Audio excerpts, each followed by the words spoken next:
I'm Shami, I'm 23 and I'm considering a Brazilian butt lift. Brazilian butt lift, apparently pioneered in Brazil by Dr. Ivo Pittingui, and now the procedure is practiced all over the world. And I've heard it's the world's deadliest cosmetic procedure, with 1 in 3,000 operations ending in death. In recent months, British women have added to this number. But body image has always been something I've really struggled with. The worst comment I've ever had was, your personality, but it's Def London's body. And it's like, why would you say that to me? The BBL is building a bad reputation. These women just look like friggin' carcasses on the table, like just boom, like leg, thigh. I want to find out more before going under the knife and talk about the pressures black women face to be curvy. You take this risk for a fashion, I can explain it and I can support it.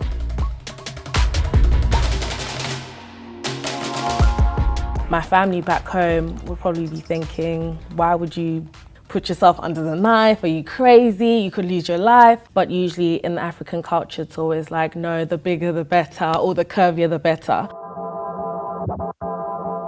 So I work in marketing. I work for a few charities, hair companies, and I also mentor, as well as having my lash business. Anything else? No. Anything you don't do? I've been struggling with my weight loss since about college. I'll sort of try to set a goal. So if it's not for like a birthday, it's a holiday. I went to Barbados and I actually managed to like drop a bit of weight, but then you come back and you're like, okay, there's nothing to really look forward to. So you sort of just lose yourself a bit. Now, I'm just thinking, let me just consider a BBL and maybe things wouldn't be so tough. I'm intrigued to find out the different types of surgeons, other women's experiences in terms of actually getting to that point where they're considering a BBL, and just the emotional process behind it. The surgery Shami wants is a 2-step process. Step 1, she'd have to have liposuction to remove fat from unwanted areas like the stomach, back and thighs. Step 2, vast amounts of this fat is injected into the bum to give the desired fuller, perkier and rounder effect. I follow a lot of influencers, people like Nella Rose, Aaliyah J and Mary Musa. She shares her experience with cosmetic surgery and has openly spoken about the pressures to fit into a certain mold. As a black influencer, it's something I can really relate to. You've got like lots of followers, like what, 500k? Yeah, about 526. Yeah. How exactly do you feel like your audience or like, you know, your followers, how do they perceive the news? I had my breasts enlarged. Yeah. So after that, I had like a long time of not doing anything. It was just my breasts I wanted. Yeah. And then I went into non-surgical, which is more my face. I got termed like, why are you trying to be white? So it was always seen as a thing like black girls don't need to or shouldn't be doing it. Yeah. We have this thing where it's glorified that we don't, like black don't crack. We don't really age as quick. Like majority have good skin. I think why it's such a taboo and why it's so hard for us to like swallow when like black women and anyone wants to get cosmetic surgery, non-surgical, surgical, just because it's like we're ruining something that we already have. I'm currently considering a BBL, which is a Brazilian butt lift. Is this something that you've ever contemplated before, or? I've got to the stage where I've actually had it ready, like knowing what dates I was going. I wanted to get my bum done. I was like, look at all these Instagram girls are doing well, working with these brands, like showing off their body. As a black influencer, there's like a certain look, and I think a certain look is you have to be a figure 8, like a curvy, big boobs, big bum, to be considered as a woman, as a black woman. It is to get likes, it is to get all things like that, because that's your job at the end of the day. You want your engagement to be high. Why didn't you do it? Did you think it'll obviously affect them, or like, I got to a stage where like I felt like I was doing something more on my social media for young people. I just thought, embrace what I have. I'd rather just, that's it really, Thank you. Well, I'd like to say thank you so much for coming today. Thank you for meeting me. Thank you. How much nicer is this? Today was really insightful. I obviously met Mariam. You more or less think that once you have one procedure, you sort of want to carry on. But the fact that she's obviously left it's not on the cards for now anyway, because she's an influencer and she has a lot of young people depending on her, she's more or less the representation that they're looking for. Mariam gave me a lot to think about, but our lives are so different. I wanted to discuss getting a BBL with my good friend Livs. I've been considering a BBL for a while, and obviously we've spoken about it before from like university and stuff, but I just sort of wanted to get like your opinion on like how you feel about it all. It's different when you're actually talking to your friend about doing it. I stand by the same thing I've always said. People have got the rights to do whatever they want to do with their body. My thing is, it's still reasoning. Why? Why, girl? Why? It's a few things. So just down to like what I do in my day-to-day life, social media, my job, you know, like different shoots that I go to, people I interact with, and just like what I see. If you didn't like follow anyone on Instagram, so you didn't even have Instagram or like Snapchat or any kind of social media, do you think you'd still like want to even think about getting something like the BBL done? Wow, no one's actually ever asked me that question. I'll probably say no, because I'm the only child, do you see what I'm trying to say? So my representation is my mum, and she's very like petite and stuff. Oh my gosh, yes, your mum is snatched. Exactly. I go on social media, oh my gosh, this is amazing, you know, and that's where the influence comes from. I totally understand where you're coming from, especially because it's like in our faces. Of course. Like I go onto Instagram, it's like my newspaper. Like I wake up in the morning and the first thing I'm on is Insta. Yeah. So I get it, like you're seeing things that can make you feel down and stuff like that. But then, you know, you're standing outside in the queue to get something that everybody's been promoting. And that's what I do like about the influencers. A lot of them are just like, boom, this is what I did, this is where I got it. Use my discount code. You know, but seriously. SJ is one of these influencers. I'm SJ, Shami Jamila. She's been there, bought the t-shirt and tagged the surgeon in the post. She's travelled to Turkey for her Brazilian butt lift this year, where a British woman, Leah Cambridge, died after undergoing the procedure, so I had a lot of questions to ask her. Does it slightly upset you that people affiliate your inspiration with people like Kim K or... It literally grinds my gears. Yeah. Yes, she looks good. Yes, she has a figure similar to what I went to get done. However, that's not the reason. Her inspiration draws from black women also. Like she's only been in my life a few years. My mum's been in my life since birth. So I've been considering BBL for a while. I just wanted you to sort of like explain how you got to that point and, you know, just your whole process in general. Yeah. So I'm from the West Indies. Yeah. And as a lot of people know, the West Indians were curvaceous people. So like my mum and my aunties are all like these voluptuous women. I'm looking at these curves like, oh my God, like you guys are heavenly. Yeah. It came to that like just like few that age, like maybe 18, and I realized, and I was like, babe, your hips are not coming in anytime soon. Like your hips are gonna come in after you have a baby. Are you even gonna be able to enjoy it? Like what's gonna happen? And then I was like, no, I wanna do this. Have you ever had it sort of in the back of your mind that potentially this could terribly go wrong? Yeah, like death is a real thing. Yeah. Death is definitely a real thing. But saying that, I think after the initial researching, death became like I wasn't really thinking about it. It wasn't really something that I was like, oh, because after I've researched, I've done more research, and I've prayed, and I'm making sure my health is paramount. I'm making sure my blood count's high. I'm making sure my vitamin D, like literally even down to vitamins, I was making sure that everything was perfect. So this is where I'm going to get like the fat grafted to in the red areas, and the green areas is where they're sucking the fat from.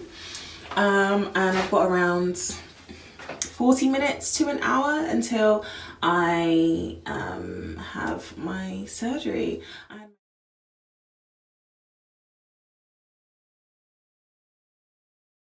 And then next thing you know, I woke up and I had a new booty and a new hips, and it was amazing. So how would you explain, like, you know, your emotional state, and obviously after getting the procedure, how that was? Because obviously that's one thing that I fear, that the pain is obviously going to be a bit more, you know, intense. It's painful. Yeah. I'm not going to like butter it up. It is painful. And then like by the 5th day, I was running around the place like usual. How long is your healing process? My healing, well, the general healing process for a BBL is like 6 months until you see your final form. But the mark that I'm at right now, I'm like, if this is my sixth month body, I'm fine with it. Like, it's okay. I feel like just for your own peace of mind, research is key. Key. I would love to thank you so much for giving us an insight. Angel, God. Meeting SJ really got me thinking. Patients like her clearly take the risk with the surgery, but I've started to question if doctors felt the same pressure too. One doctor who's not convinced it's a risk worth taking is Dr. Owoma Ukelege. I'm 26 years old. I'm a medical and cosmetic doctor, and I can pretty much fill most places in the face.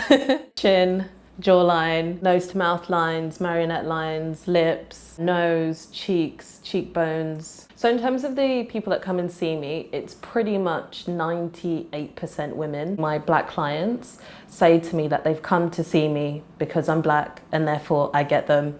Not even, oh my God, you're a medical doctor or anything like that. It's like, you're black, you look like me, therefore you understand my struggles. There's almost this sense of, you know, injectables are purely for the Caucasian community and not for us.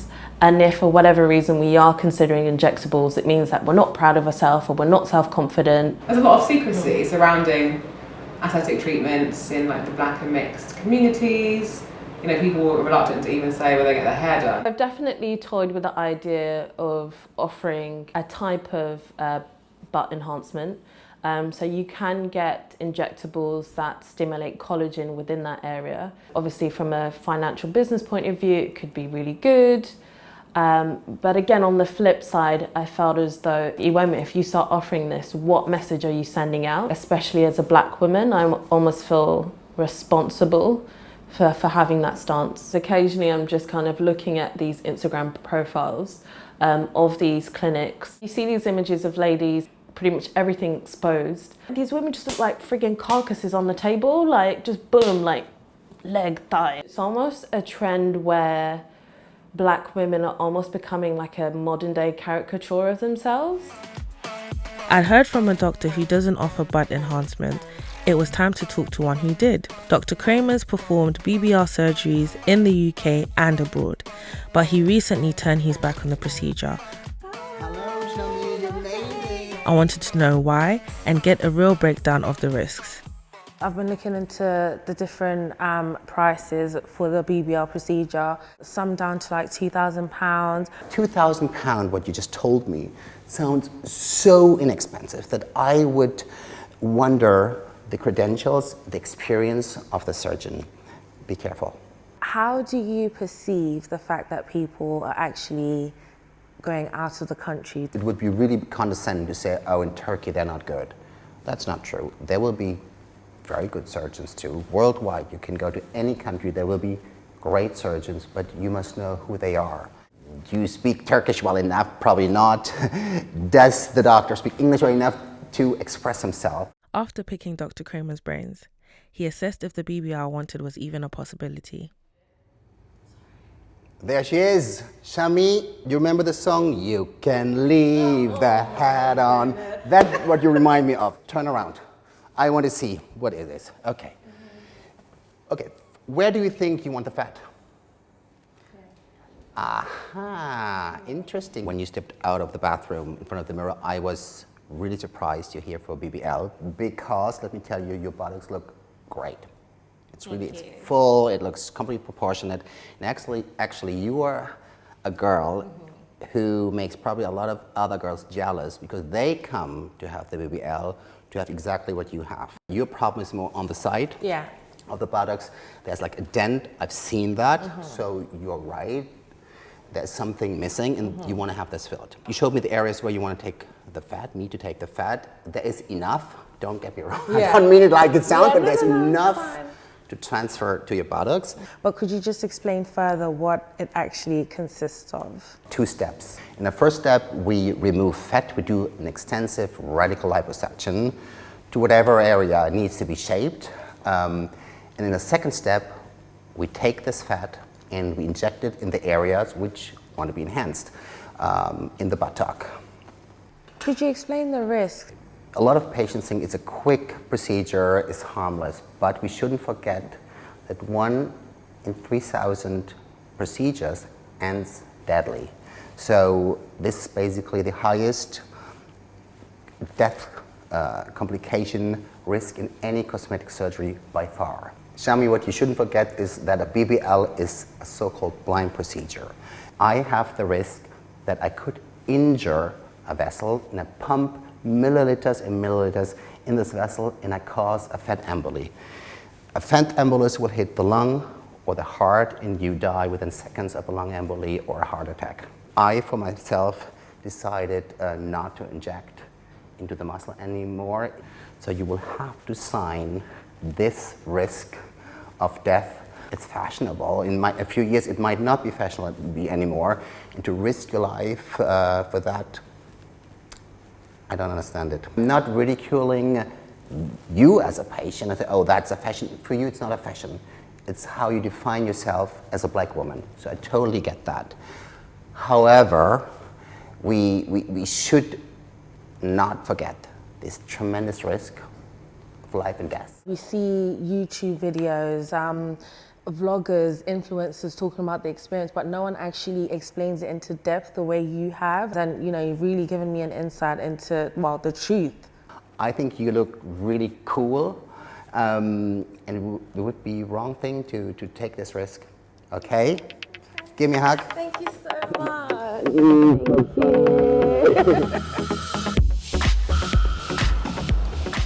Dr. Kramer definitely clarified a lot of things for me, and surprisingly, now I'm actually not considering BBL anymore, just for the mere fact that he told me, you know, all the risks, and honestly, he changed my perspective. He just told me that some of the things that I might see as a big issue, you know, if I was to actually get work done for it, I'm actually putting my life at risk. I missed that on the internet. That was definitely not on the internet. 1 month later. Now that I've actually started being a bit more active and stuff, you know, the confidence is coming back, and I'm really glad about that. Start swimming again, healthy eating, going to the gym. So as for now, BBL's not really for me. Yeah, I'm really excited for the future.